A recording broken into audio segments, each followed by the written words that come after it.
Good evening, I am Ibrahim Sani and this is Market Talk.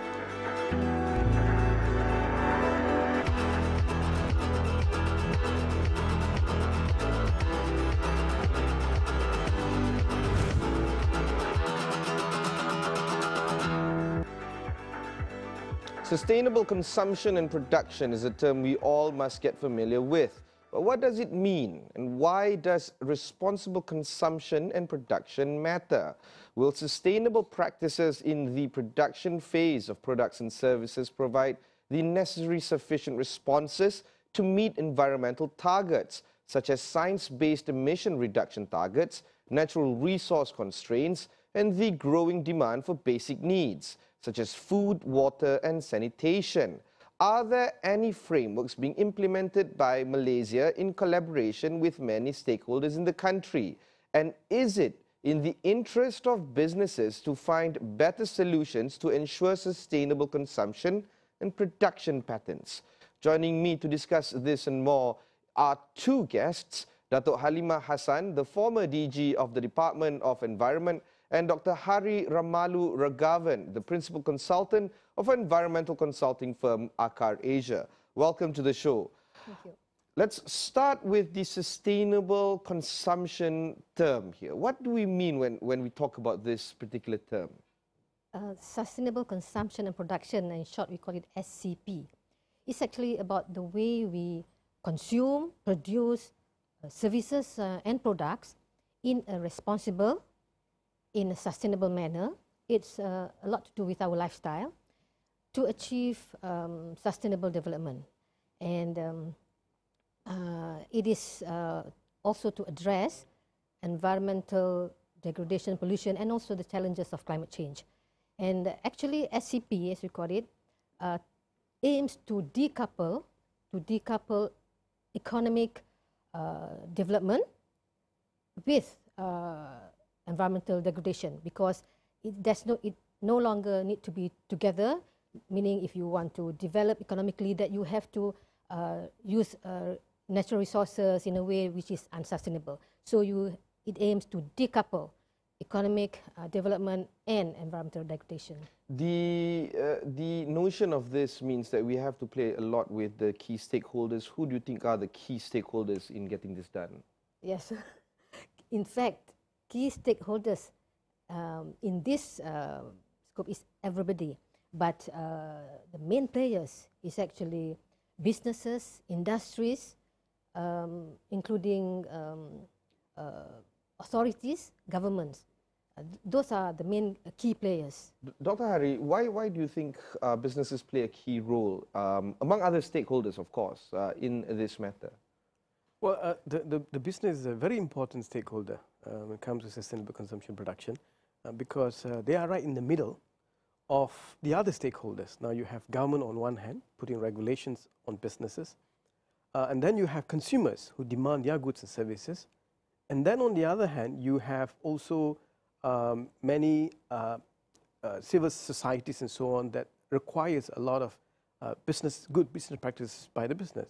And lately, of course, lately meaning this couple of recent decades, investors also, people who invest money in businesses also demanding the business to take proactive role in dealing with sustainability, and that includes sustainable consumption and production. So they are in the middle of all the stakeholders' need and requirements, and therefore it's very important for them to understand sustainable consumption and production so that their business operation, like Datuk mentioned, includes the profit, planet, and of course the social responsibility as well. I think because of this, right, we need to have good guidelines and standards, and some have introduced such guideline, for instance, the ESG framework, yep, where businesses can comply with.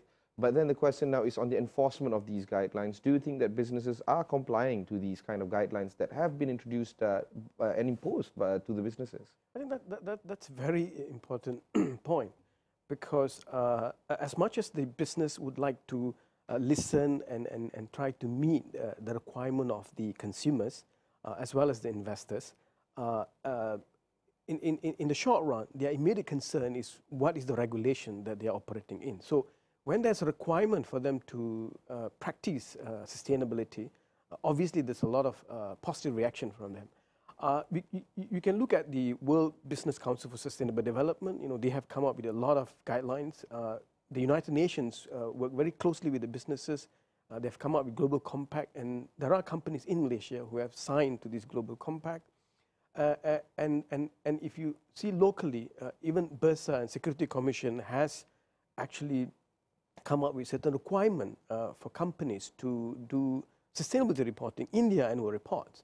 And the recent survey within Southeast Asia shows that almost all the companies that are required to report their sustainability has done so in Malaysia. So the Bursa is doing its role to require companies to do that.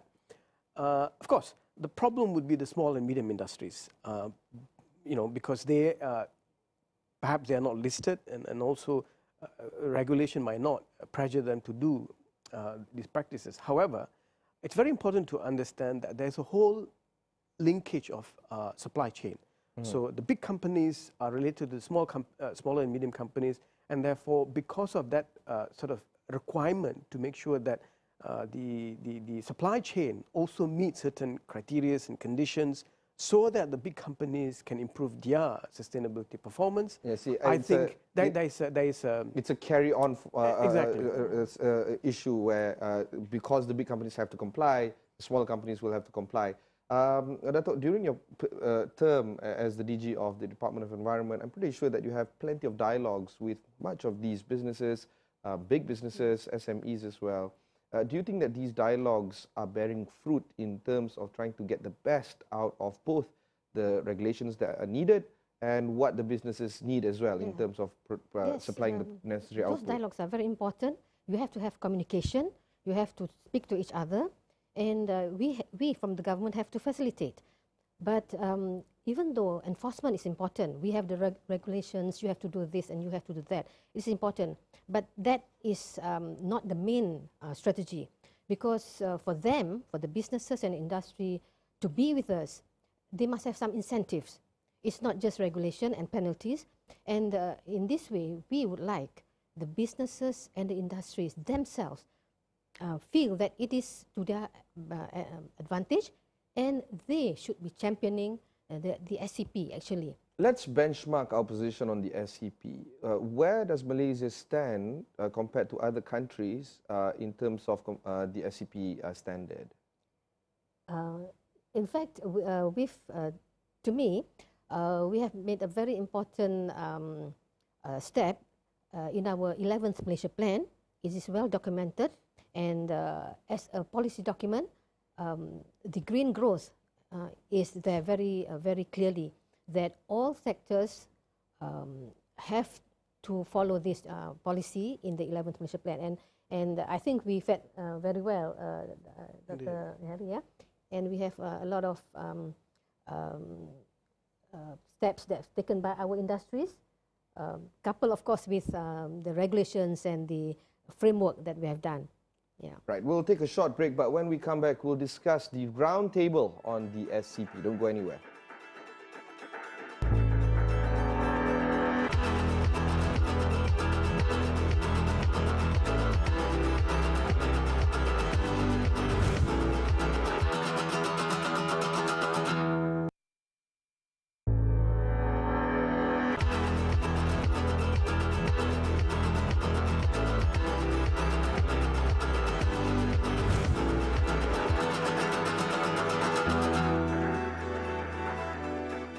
Welcome back to Market Talk. I am your host, Ibrahim Sani. The discussion that we're having today is on sustainable consumption and production.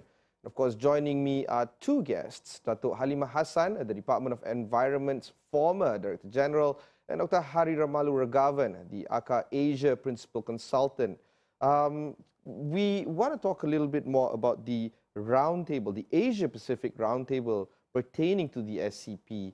When is this roundtable taking place? What is the objective of this roundtable? Who are the key stakeholders that are going to come together for this discussion? Perhaps, Dato', as a chairperson of this particular roundtable, you can get more from this. Thank you. This year, on the 24th October to 26th October, APRSCP, which is the Asia Pacific Roundtable on Sustainable Consumption and Production, together with NSEARCH. NSEARCH is a local Environmental Management and Research Association of Malaysia, is going to co-host this roundtable. The theme will be enabling sustainable consumption for green growth, towards green growth, and it will be held in Malacca. And we hope to get participation, both local and international, businesses, industries, governments, NGOs, yeah, to be in Malacca at that time to discuss and share experience on sustainable consumption and production, to showcase, to talk about solutions and things like that. Dr. Hari, maybe we can discuss this further. Some businesses argue that lesser regulations are better for businesses to grow. And of course, it's important for businesses to grow. They generate the economy of the nation. What is your view on this? Do you think that we need to have lesser regulations pertaining to issues on environment? Well, that actually really depends on the maturity of the economy, of the industry, and so on. Obviously, in developed countries, that sort of argument will make a strong justification to reduce regulations, because more often than not, these regulations or guidelines are usually done in consultation with the industry. And because the industry has the know-how, they usually also feed back to the government, the regulators, on what are the things to be regulated and so on. So I think it works in a mature, developed, sort of industrialized nation and so on. In a developing countries, I think perhaps because of the behavioral change, the perhaps less than strong commitment towards these sort of initiatives, a little bit of guidelines through regulations is important. So it's a question of striking a balance, I would say. Speaking of this, are there any framework that Malaysia is implementing in hand with the APRSCP or the Roundtable to implement future long-term growth that can actually benefit the country from green policies? I'm glad you asked that question, actually. We haven't, the short answer, but obviously one of the future plan as a result of this roundtable that NSEARCH is organizing on behalf of Malaysia, on behalf of APRCP, is that we want to get the government to work closely with the businesses as well as NGOs like us to help the government implement all the plans that is mentioned in the Green Growth chapter of the 11th Malaysia Plan. In fact, it's very vigorous, very detailed plan. There's a lot to do. But you need these kind of roundtable discussions to learn experiences from other countries so that we can implement this plan effectively. So we would like to work with the government in future. The 11th Malaysia Plan runs hand in hand with the budget, and of course of recent years, the Prime Minister has been introducing budget cuts pertaining to plenty of ministries, and most importantly, Ministry of Environment. How do you think the budget will look like this year, which is coming up in just a few months actually from now? Do you think that further cuts in the budget pertaining to environment will take place? Well, I wouldn't want to comment on that, but what is important is that when we have the 11th Malaysia Plan on the chapter of green growth, even though there is budget cuts, we go for self-regulation. Now, it's very important that industries behave and self-regulate themselves, but within that context, they have to have incentives. They have to have a way forward. Otherwise, it won't work.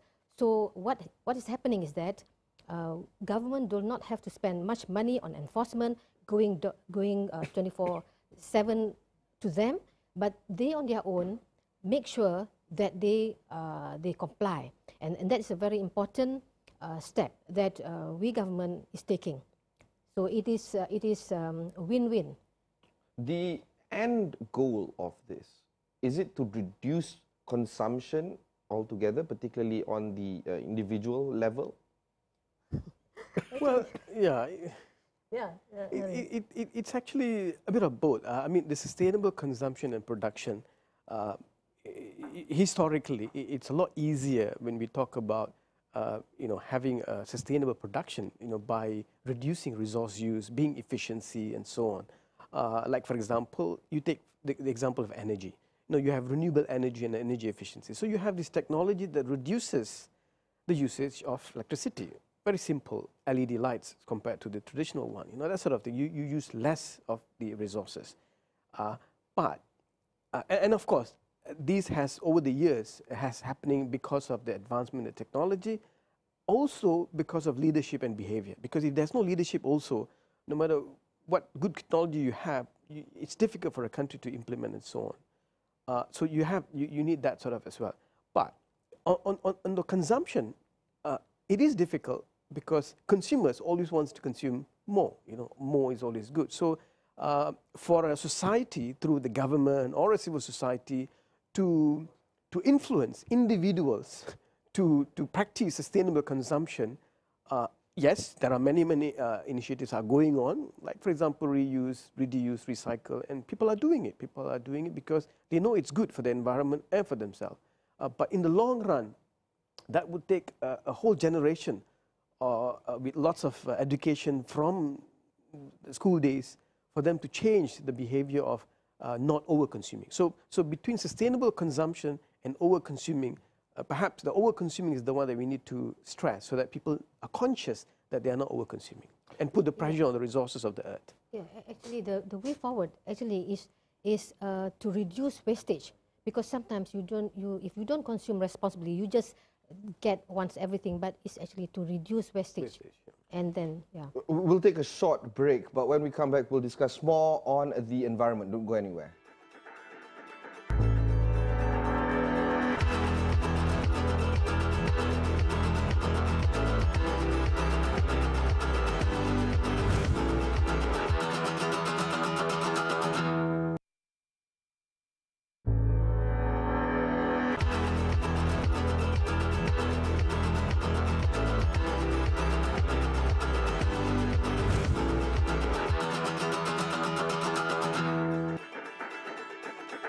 Welcome back to Market Talk. I am your host, Ibrahim Sani. Dr. Hari, let's discuss a little bit more on the issue of disrupting business as usual and using conferences like this to actually argue against the case of doing things as we normally do.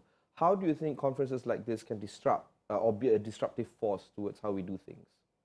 As we mentioned earlier, sustainable consumption production promotes the efficient usage of resources. And businesses naturally would want to reduce costs of doing business, which is using the resources efficiently. And I think conferences like this will provide a lot of lesson learned in terms of what sort of technology is available in what industries, whether it's food industry or transport, logistics, agriculture, what they call it, tourism, and so on. So they can learn some of these technologies which is available. That's one. So the conference will try to emphasize on innovation, availability of sustainable financing, and of course, the community, how community can be engaged, change the behavior and so on to implement sustainable consumption production. Datuk, the key stakeholder that must never be ignored, of course, is the government themselves. A lot of ministries can play a larger part in ensuring that the environment protection or consumption can be elevated to a greater status. How do you think the government can better improve their own ways in achieving efficiency and a greener policy?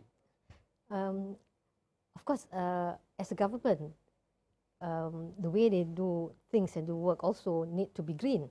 So what actually has been introduced in the 11 Malaysia Plan is very clear, green growth, green procurement and everything. So when I was in the Department of Environment, the responsibility is to take care of the environment. So if you got to play our role, and all government ministries and agencies have to work towards the same targets. The argument of a circular economy is also brought into picture. Do you think that there is a case for complying with the SCP and improving that notion of a circular economy? Oh, certainly. In fact, the understanding of how the economy behaves, how we use scarcity of resources, to produce, to meet the needs of the society, consumers, are well documented in the circular flow economy. And you can see how factors of productions are used to produce goods and services and so on. So what was missing in the original traditional circular flow economy is the fact that resources are finite. You know, it's not infinite, it's finite. There is a scarcity of the resources that you're going to use. But that flow assumes that there's a continuous usage of these resources. So it's about time that this sort of things is mainstreamed into the circular flow. Whether you learn about economy in the school or colleges, or when you come out as someone who runs the businesses, that need to be understood. And I think slowly but steadily that's being addressed, even in business school, where they train future leaders in the businesses. Then there is a question of adapting these kind of changes. It's hard to argue that the Western economies, developed economies, are readily accepting these kind of policies, largely because they have achieved a certain level of economic stability that they can now venture into these kind of policies or greener policies. But countries that are still developing, not just in Malaysia, but elsewhere, China and many more, for instance, in Southeast Asia, they have yet to grow, and they're growing at a faster pace. How do you balance this? Of course, this is a very macro question, right? How do you balance economic growth and sustainable development with green policies? How do we manage that balance? Actually, we should decouple. We should decouple economic growth from resource utilization, from environmental degradation, because it cannot be coupled. If you do that, it is going to be environmental degradation. The idea is to decouple, where you can get more and better lifestyle, better livelihood for the people of the world, but with less resource utilization, energy efficiency.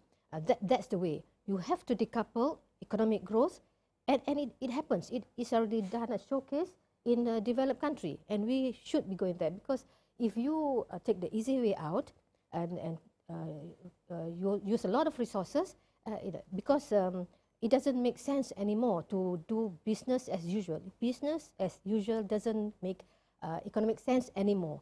It has to be decoupled, and businesses, even now, if you see, businesses, manufacturers, they have extended responsibility. Their responsibility is not just manufacture and sell and forget about it, making profit. Their responsibility extend beyond the end of life of the product. They got to think, is there a waste? Will it be, who is going to handle the waste?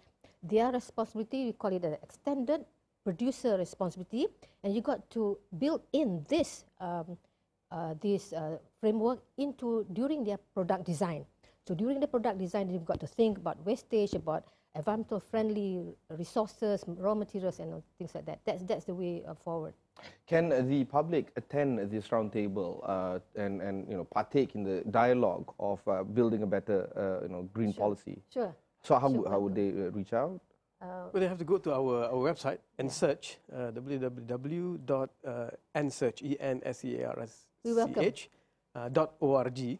You will find more information on the conferences, where it's available, how to register, and so on. So we are expecting a lot of participants from overseas as well as local, from research, universities, industry, government, as well as civil society. Thank you very much for having this discussion. I've been speaking to Datuk Halimah Hassan, the former Director General and Chairperson of the ARSCP conference, and Dr. Ramalu Ragavan, the Principal Consultant of the Management Consulting Company, Akar Asia.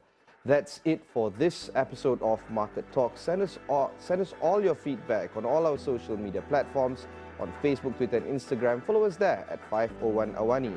And listen to this interview on your podcast. Simply search for Astro Awani wherever you get your podcasts. I'm Ibrahim Sani. Thank you for watching, and goodbye.